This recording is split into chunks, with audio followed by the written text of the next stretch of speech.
please subscribe my YouTube channel and press the bell icon. You watching real horror stories in every day.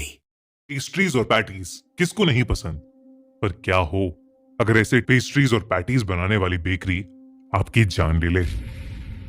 Rita एक video content creator थी और वो नए नए cafes, restaurants और bakery में जाकर फूड व्लॉगिंग और रिव्यूइंग करती थी।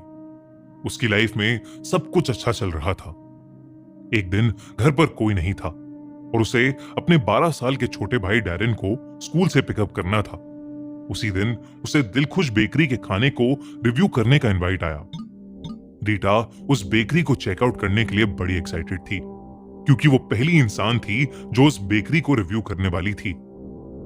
स्कूल की छुट्टी हुई और रीटा डैरेन को लेकर उस बेकरी की तरफ निकल पड़ी।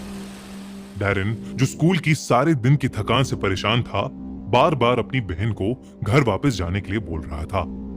पर रीटा, जिसके फॉलोअर्स पिछले 1 महीने में बहुत कम हो चुके थे और जिनको बढ़ाने के लिए उसका इस बेकरी के ऊपर वीडियो डालना बहुत जरूरी था, वो डैरेन को अलग अलग तरीकों से चुप करवाकर गाड़ी चलाए जा रही थी। मेन रोड से हटकर वो लोग कच्चे रास्ते पर काफी देर से गाड़ी चला रहे थे और अब उन्हें फाइनली वो बेकरी दूर से दिखने लगी थी। डैरेन, जो इतनी देर से गाड़ी में इधर उधर हो रहा था, उस बेकरी को देखकर अचानक से शांत हो गया। रीटा ने गाड़ी पार्क की और डैरेन के लिए दरवाजा खोला, पर डैरेन गाड़ी से उतरने को तैयार ही नहीं था। रीटा ने उसको बेकरी के अंदर मिलने वाली पेस्ट्रीज का लालच भी दिया, पर डैरेन अपनी सीट पर जैसे जम सा गया था और बस बेकरी के दरवाजे की तरफ घूर घूर कर देखे जा रहा था। रीटा ने उसे जोर से हिलाया, जिसके बाद वो उसकी तरफ देखकर बहुत जोरों से रोने लगा और घबराते हुए कहने लगा कि उसको बेकरी के गेट तक आते आते कई छोटे बच्चे दिखाई दिए थे और उन सभी बच्चों के कपड़े खून में सने थे। डैरेन ने रीटा से कहा कि वो बच्चे अब बेकरी के दरवाजे के सामने खड़े हुए हैं और उन्हें अंदर जाने से मना कर रहे हैं। रीटा को अपने भाई की बात सुनकर समझ आ गया था कि ये और कुछ नहीं बल्कि पिछली रात देखी हुई हॉरर मूवी का नतीजा है और इसलिए उसने अपने भाई की एक ना सुनी और उसका हाथ पकड़कर उसे अपने साथ बेकरी के दरवाजे की तरफ लेकर जाने लगी। वो बेकरी के दरवाजे के अंदर घुसे तो उस बेकरी में कोई नहीं था, लेकिन फिर एक बूढ़ी सी आंटी आई और उन्होंने डैरेन को एक मीठा बन दिया और बन हाथ में आते ही रोता हुआ डैरेन अचानक शांत हो गया और बन को मजे से खाने लगा। तभी पीछे से एक बूढ़े अंकल की आवाज आई जिसने रीटा को वेलकम किया और उससे कहा कि अगर वो परेशान हो रही है तो उसके भाई डैरेन के लिए अंदर एक प्लेइंग एरिया है जिसमें बहुत सारे बोर्ड गेम्स हैं। ये सुनकर रीटा खुश हो गई क्योंकि डैरेन को बिजी करके अब वो अपनी वीडियोस आराम से बना सकती थी। रीटा ने डैरेन का हाथ पकड़ा और उसे आंटी के पीछे पीछे अंदर बच्चों के प्लेइंग एरिया में छोड़ आई। वो बेकरी बेहद ही सुंदर थी जिसमें पुरानी और महंगी चेयर्स, शानदार टेबल्स, सुंदर लाइट्स सब थीं। पर पता नहीं क्यों वो सब रीटा के कैमरे में अजीब सा दिख रहा था। जब वीडियो बनाकर उसने रिप्ले करके देखा तो उस वीडियो में कुछ छोटे बच्चों की परछाइयां दिखी, जिसके बाद वो फोन एकदम से स्विच ऑफ हो गया। रीटा को ये बहुत अजीब लगा, पर इससे पहले वो कुछ सोच या कर पाती, वो बूढ़ी आंटी वहां आई और रीटा को बड़े प्यार से बिठाकर उन्होंने उसके सामने कुछ चॉकलेट्स पेस्ट्रीज रख दी।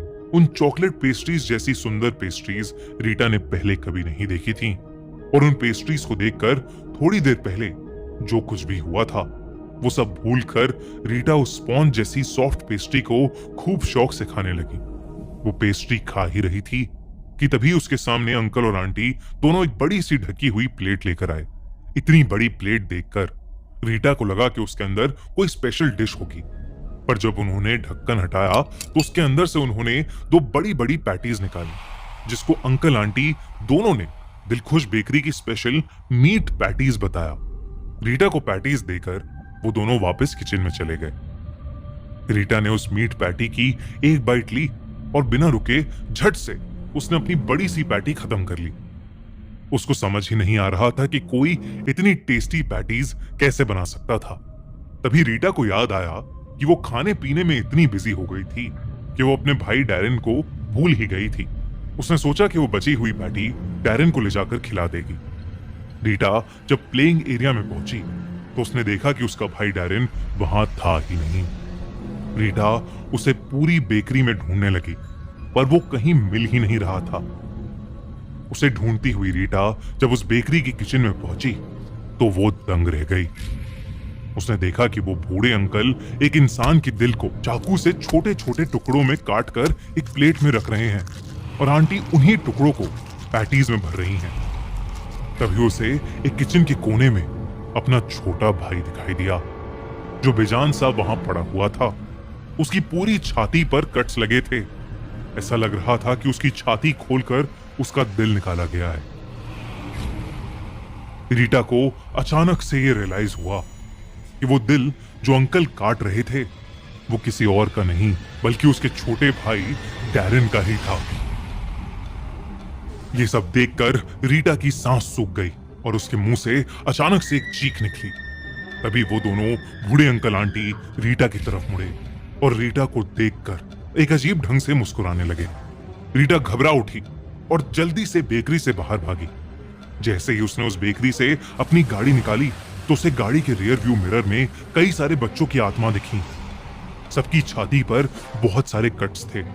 जब उसने ध्यान से देखा तो उन बच्चों में से एक उसका छोटा भाई डैरेन भी था। डैरेन का चेहरा देख रीटा का रोना छूट गया और मेन रोड पर पहुंचते ही उसकी गाड़ी का एक्सीडेंट हो गया। रीटा को हॉस्पिटल में 2 दिन बाद होश आया और उसके होश आते ही उसके मॉम डैड फूट फूट कर रोने लगे। उन्होंने रीटा से कहा कि डैरेन उसके एक्सीडेंट के दिन से मिसिंग है और कहीं नहीं मिल रहा। इस पर रीटा ने अपने पेरेंट्स को दिलखुश बेकरी में जो हुआ वो सब कुछ बताया। दिलखुश बेकरी के बारे में सुनते ही रीटा के पेरेंट्स का दिल दहल गया। रीटा के डैड ने उसे बताया कि दिलखुश बेकरी को बंद हुए पूरे 15 साल हो चुके थे। उसके ओनर्स छोटे बच्चों का दिल निकाल कर खाते थे और एक दिन किसी ने उनके खिलाफ कंप्लेंट कर दी और इसी के चलते दोनों ने अरेस्ट होने से पहले ही आत्महत्या कर ली और वो बेकरी सदियों के लिए एक वीरान खंडर बन गई। रीटा ये बात सुनकर शॉक्ड हो गई। उसे इस बात पर तब तक यकीन नहीं हुआ जब तक वो अपने मॉम डैड के साथ उस बेकरी की जगह पर वापस नहीं चली गई। उस बेकरी की जगह वाकई एक खंडर हुआ घर था जिसे देखकर रीटा की रूह कांप गई। उस दिन के बाद से रीटा ने फूड व्लॉगिंग ही छोड़ दी। अपने छोटे भाई को खोने का दुख शायद ही कभी उसके मन से निकल पाएगा। अगली बार आप भी किसी नई बेकरीज में पैटीज खाते समय होशियार रहना, वरना क्या पता आपको कौन क्या खिला रहा हो।